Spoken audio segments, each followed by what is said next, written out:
Michael is very much a specialist in his field. His practice focuses on male sexual health, and he is known for providing the highest standard of medical care. He's nationally recognised as an expert in this field, so he's ideal to have here with us today. He works closely with colleagues in the area of urology, cardiology, psychiatry and primary care. My main role in all of this is more with the sexual rehabilitation after prostate cancer surgery, and we'll go through that a little bit there. And I guess one of the first things that I often see with men, they've had a diagnosis of prostate cancer, and the first thing is, why me? What did I do wrong? It's almost like a blow between the eyes. And the last thing they think about, of course, is getting erections or having sex afterwards. The first thing is, let's just get rid of the cancer. I don't care if I ever have erections again, as long as I live and get rid of the cancer. That's the usual thing that I see. But what I can tell you though, it is actually important. When a baby boy first finds his penis, right, it's interested in it. It won't let it go, and this goes on and on and on. It doesn't matter how old we get. I mean, have a look at Ken here, it still goes on. So, look, it is an important part of this, and we need to actually think of this right up front. I'll explain why that happens. So what I want to do when we look at this is there's four main things. The number one, of course, is to treat the cancer. Number one. But the second thing is a bloke doesn't want to be leaking urine, right, all the time after he's had this. He doesn't want to be able to not ever have erections again. And we also need to have a look at the whole psychological aspect of this. Because what happens with men is when they first get diagnosed with prostate cancer, they get all these tasks that they have to do. You need to come to this appointment, you need to do this, you need to do that. But after the cancer's gone is when we often see the psychological part of this. It's almost like a post-traumatic stress disorder where, hang on, I nearly died there, I had all these things, now I'm sitting back thinking about it, and we need to approach that as well. So we now have a multidisciplinary team where we have the urologist, we have the physiotherapist for the urinary incontinence, we have clinical psychologists, and we have sexual health physicians to deal with the sexual part of it. It's not just the erectile dysfunction that we see. The other things are, firstly, an ejaculation. So what does that mean? A bloke doesn't ejaculate after they've had their prostate out. And you would be amazed at how many men come to see me and say, listen, I get the experience of orgasm, but I don't get any semen coming out. Somehow they lost in this whole thing, they've lost their prostate, and it's the prostate that produces the seminal fluid. But no one actually told them that, or they didn't hear about it, or they didn't think of it, because there's so much to take in when you first get that diagnosis. The other thing is, men after they have their surgery, is the penis is shorter, right? And no bloke wants his penis shorter. And there's a couple of reasons this happens, but we need to explain this up front, that for the first 12 to 18 months, the penis is shorter in both girth and in length, because one of the nerves, as we'll get onto in a minute, isn't working properly. That's not necessarily permanent, except if we get some scarring. The other thing that we see sometimes is some curvature of the penis, where they can get a tear and it gets a bit of a kink in it. And then the final thing is leaking urine at the time of orgasm, what we call climacturia. Lots of people do not like the idea of this, where a little bit of urine comes out when they orgasm. Right? The partners don't like it, no one likes it. Really, it's a bodily fluid like semen. We don't seem to mind semen coming out, but urine is, that's a not on. So we want to try and prevent all these things as much as possible through a rehabilitation process. So today what I'm really going to concentrate on is the erection side of it, because that's what I mainly do. So how does an erection actually work? Most blokes have got no clue, right? In fact, most doctors don't even really know how it works, because we didn't spend a lot of time in this in medical school. So imagine now, because I don't have any slides, imagine there's a penis, and I'm going to cut it in half, and we're going to look down the barrel of it, right? What does it look like? Running down the bottom is a urethra. Now it's the thing that carries out this urine and the semen, single tube running down the top. Now imagine sitting on top of that in parallel are what we call the corpora. So they run down the top of the penis, and they're the ones that fill with blood and drag the penis up into an erection. Now most of the time, we don't have an erection through the day. Since they're flaccid, most people listening to me at the moment won't have an erection at the moment.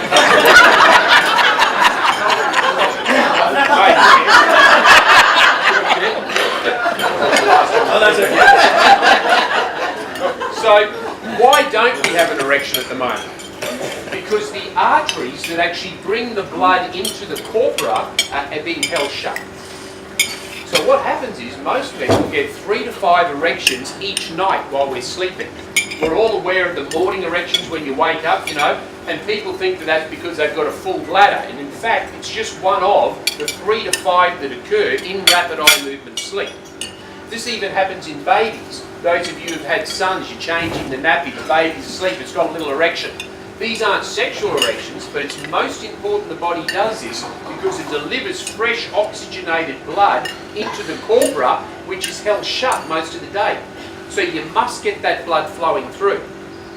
Now, one of the problems is the nerves that tell those arteries to open up, as they're tracking down to the penis, they're actually wrapped around the side of the prostate. So in the old days, when the prostate was taken out, those nerves were damaged, so a bloke never got an erection after that. And you would have all known of people who said, I got the prostate out, and that was the end of the sex life. The idea nowadays is to do nerve sparing, or where we try to spare the nerves, but to spare them, they have to be peeled off the prostate. The nerves are like a cobweb going down the side, stuck on the side of a plum.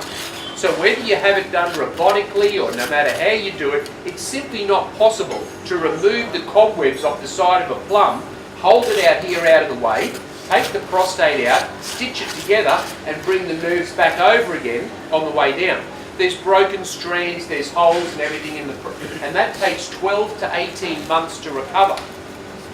So what happens in the 12 to 18 months? The bloke's not getting his 3 to 5 erections during the morning or night.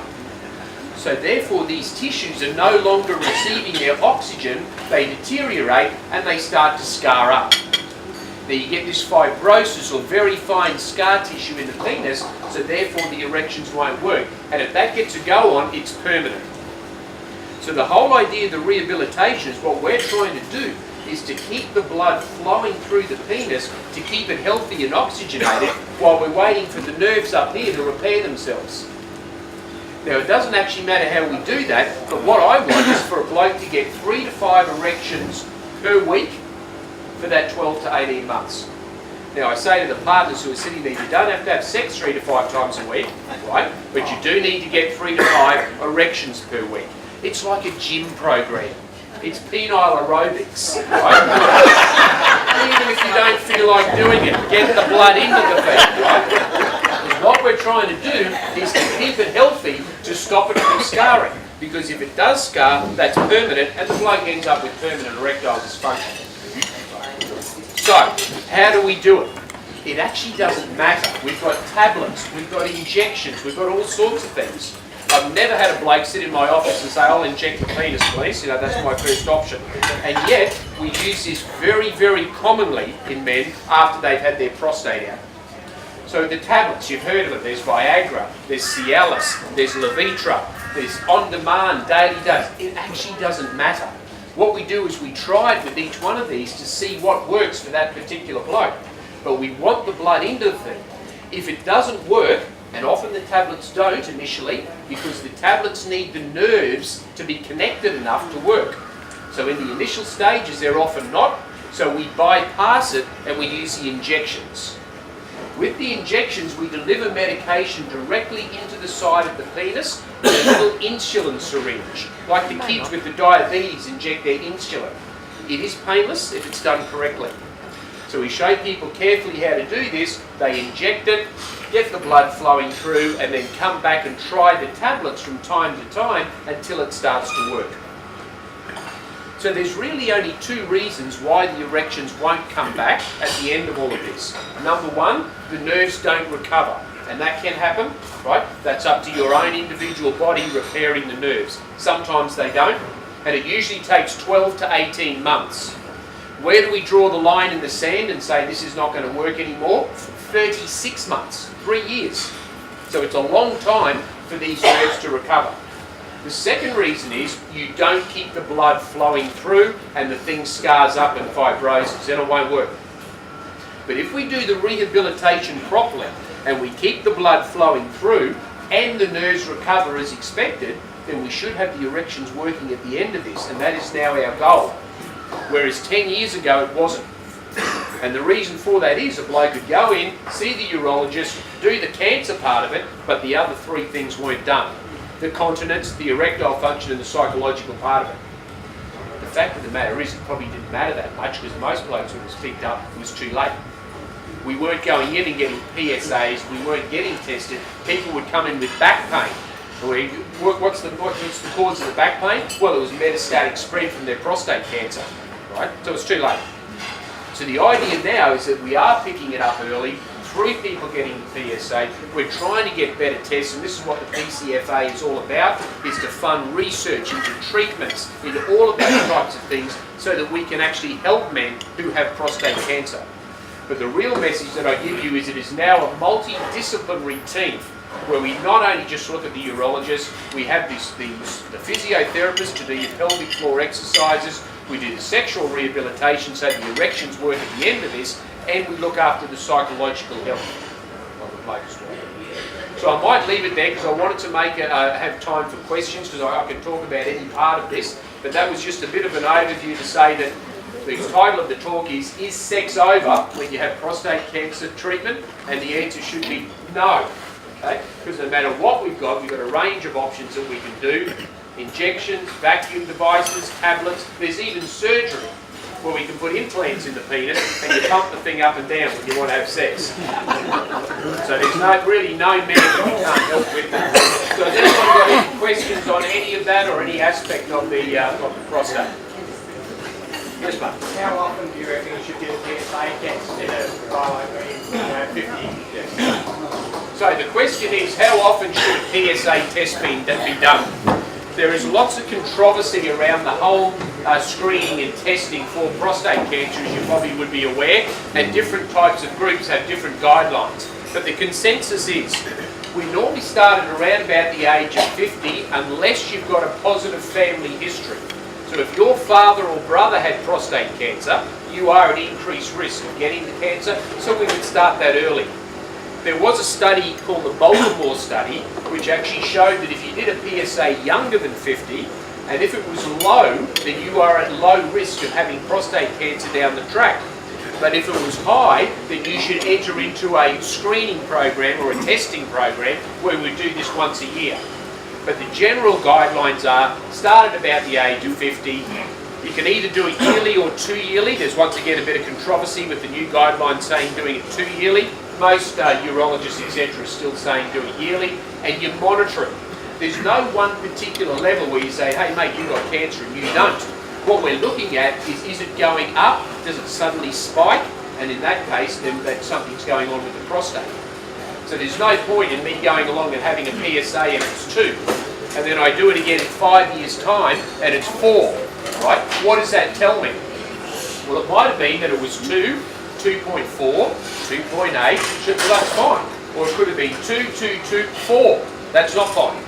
So we need to have a look at the historical part of the PSA to interpret. Yes, mate? So is a digital examination better than a PSA test, or? No bloke wants to get a finger put up his backside, and no doctor wants to put their finger up a bloke's backside, right? And so therefore it's often not done, right? As you'll find, it's often not done. But the point is, there is a group of people who will have prostate cancer and they don't raise up the PSA, it doesn't go up. It's only a small group, but that group would be missed if we didn't do the digital rectal examination. So most urologists, when you go to see them, will do a rectal examination in conjunction with the PSA so that we're not missing that. So my answer would be for me, yes I do that, and yes I would have that done myself with the PSA. Yes mate? Are there any clear symptoms of prostate cancer? So the question is, are there any symptoms that you know that you've got prostate cancer? Usually not. And the reason is, when prostate cancer starts, it's very, very small. If you were getting symptoms such as urinary symptoms, etc., it means that the cancer must be reasonable size to be producing those things, and that's often too late. So people waiting for to get symptoms before they'll go and get tested, I wouldn't do that. You need to be tested beforehand because there often are no symptoms. It's not like if you've got bowel cancer and you get a change in bowel habit, well that's the trigger to go and do it. With this there's usually none, So only by regular testing would you pick that up. Yes? Is there any way to prevent prevention? Yeah. Is there any preventative measures? We really don't have any evidence of that. There's lots of people who claim that having soy products and you know, things with phytoestrogens and all of that may well have some decrease in the prevention. We know that there probably are lifestyle, as there always is, you know, people who are overweight, have a high-fat diet, all this seems to be linked with everything from heart attacks all the way down to different types of cancers, etc. So there probably is something in that, you know, but we don't have something that you can specifically do to stop you from getting prostate cancer, despite claims that are out there by health food people and all that type of stuff. We really don't have that. Things like tomatoes that are cooked, you know, so that they release these phytoestrogens. All this has got some scant evidence around it, but nothing that we can actually say is definite. Yes, mate? As I guess we all get older, us males, we no longer can actually sit the urinal and hit the roof. Yeah. With the loss of flow and so forth, is that in any way related directly to prostate cancer? So the question is, as we get older, we find that we get a decrease in stream and we also get an increase in frequency and urgency. So we'll get up through the night a couple of times. As you say, you're standing there, you used to be able to easily clear your feet, and now it dribbles and carries on. This is usually just due to the enlarging of the prostate, which is what we call benign prostatic hypertrophy or hyperplasia. What's that mean? It gradually gets bigger. A baby's prostate is about the size of a walnut, and as we get older, it gradually keeps increasing in size. As it increases, it then starts to cause some type of symptoms, such as what we call the obstructive, where you don't get the stream, or the irritative, where you get up and you have the urgency and go more frequently. This is not usually associated with prostate cancer, although you can get prostate cancer with an enlarged prostate, but they're not really linked as such. We all get enlarged prostates as we get older, but we don't all get prostate cancer.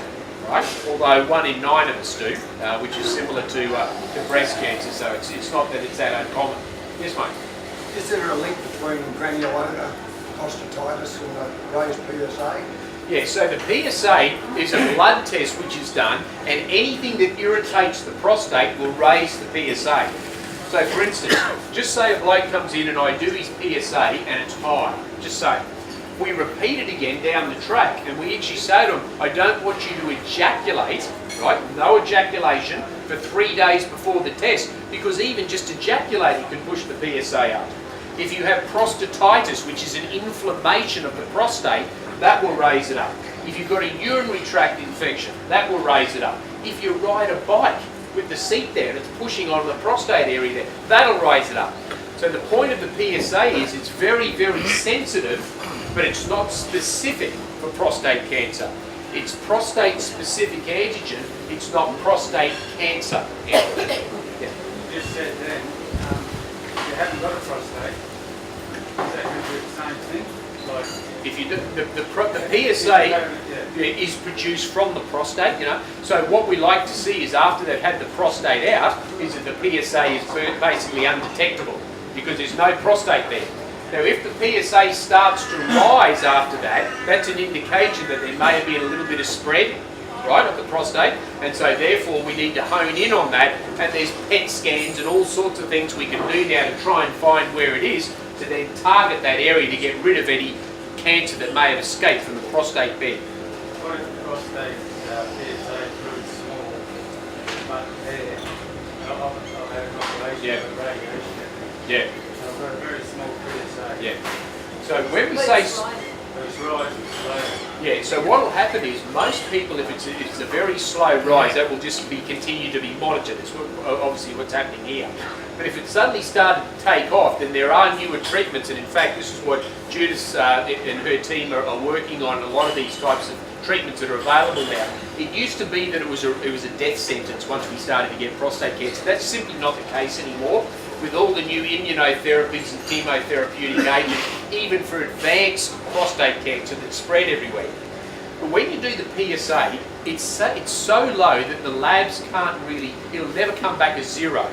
It'll be less than 0.08 or this one, and it grumbles along. And the reason is because it's so low, the labs can't accurately give you a number, so it'll go around the place. So I wouldn't be concerned with that. But if it was continuing to go up and up and it got above 0.05 is the usual thing, or if it goes even above that, that's when you look to add in something else, such as the radiotherapy. Yeah.